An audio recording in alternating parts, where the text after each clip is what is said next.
Okay, here we go on number 15.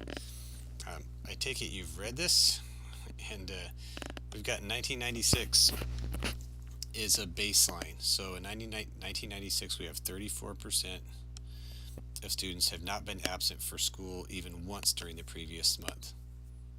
How many of you guys can say that? Uh, Probably a few of you, I bet. In the 2000 survey, responses from 8302 randomly selected students showed that this figure had slipped to 33%. Do these figures give evidence of a change in student behavior? Okay, so here's what we got.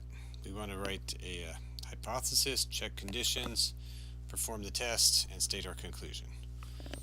Okay, so our hypothesis. Well, first of all, let's let P equal the proportion of students um, who have not been absent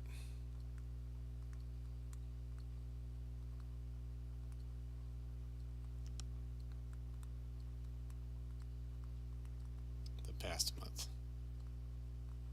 Now this problem is going to have something a little bit different than the last one that we did. And you'll see where it comes up here right away. So hypothesis. So appropriate hypothesis, HA, P is equal to 34. That's what we're using as our baseline. We're going to assume it's 34. I'm sorry, H naught.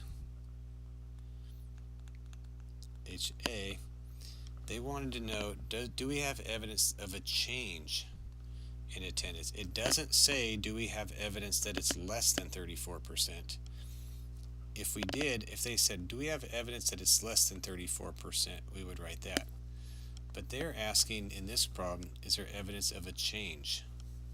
Which means it's different from 34. And I recognize that our sample is below 34, so that would be reasonable. But if I'm only taking one sample, it's either going to be above or below 34 anyway. So we can't use that to tell us which direction to put HA. HA is always determined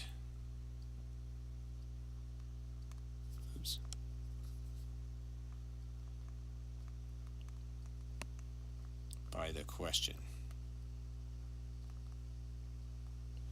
not the data, or not the sample. Okay, so we've got that. So there's our hypothesis, our conditions. So call this 1, 2, our conditions are, is it a random sample?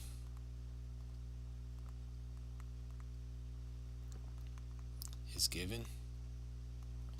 2, our sample size, 8302, is certainly less than 10% of the student population. And thirdly, NP, 8302 times 34% is bigger than 10. 8302 times, what would that be, 66 is greater than 10. So we're okay to proceed. Okay, so now the mechanics. This is what I want you to recognize. We've got mu sub p hat is 34. Sigma sub p hat is a square root of 34 times 66 over 8302. Okay, so our sample, what was our sample? I didn't write that down. We got p hat over here is 33%, and n was 8302. So I'm going to go ahead and write down what x is, so that I know how many students of 8302 is 33%. So 0.33 times 8302 is, let's make sure I got the right number there, is 2739.66. So actually no rounding. So I'm going to say 2740. We're going to use that because we need to use whole numbers when we do this on our calculator. So here's 33%. I want to know what's the probability that it's more extreme than 33%. Okay, so this is where we have to look up at HA. We want to know, do we have evidence that is different from 34, not that it's less than 34. So that means I have to consider, what's the chances that I'm the same distance above as I am below? So in other words, I just took one sample and got this far below, however many standard deviations away that is. So I want to know, what's the chance that I'm that far away below or above? Okay, so I'm going to write that. You don't have to write this. This is just for you to have on the video here. We're find the probability of getting this extreme either direction. And I recognize we're below it, but we only took one sample. Maybe another sample would be above it. Okay? So we're trying to find the probability of getting this extreme either direction. And that's because HA is what we call a two-sided. And you'll see that in your reading too. Guess I got a double parenthesis there. Okay, so we've got this. Now the good news, the rest of the test is the same. So the z-score is 0.33 minus 0.34 over the square root of 34 times 6 over 8302. And I want to find the p-value, which is both of these together is the p-value. So I'm going to do the test, or my test on my calculator. One prop z test. P0 is 0.34. X is 2740. N is 8302. And I want it not equal to. Okay. So that's the first choice where it says prop, and then I'm going to calculate it. And I get my z-score is negative 1.916, and my p-value is 0.0554. Okay, so that's the probability that I get more extreme either direction. So one of these is 2.5%, and the other one's 2.5% roughly. Okay, so now we're going to compare this to my alpha is 5%. That's what we call my significance.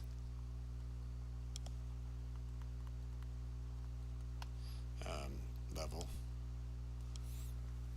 And so my conclusion then is, since 5.5% is greater than 5%,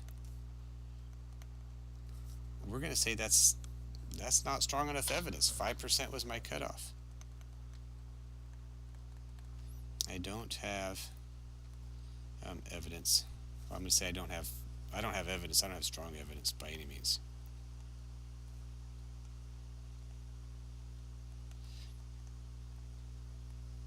That P is not equal to 0.34. Now again, only because I wrote P up here, I defined what P was, can I say P in the conclusion. So I don't have evidence. I don't have strong evidence that the percentage students who didn't miss a day is different from 34%. The last question though is, do you think your difference is meaningful?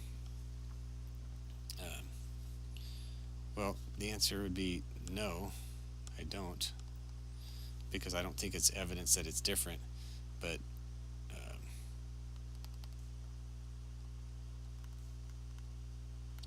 I don't think that 33% is a meaningful change, since I have over a 5% chance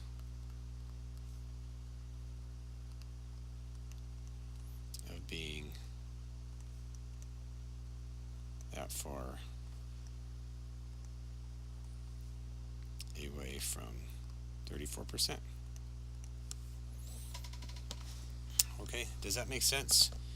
This is the point where I'll say, okay, do you have any questions? And if you have any questions, you can ask them, but I won't be able to answer you for, obvious reasons.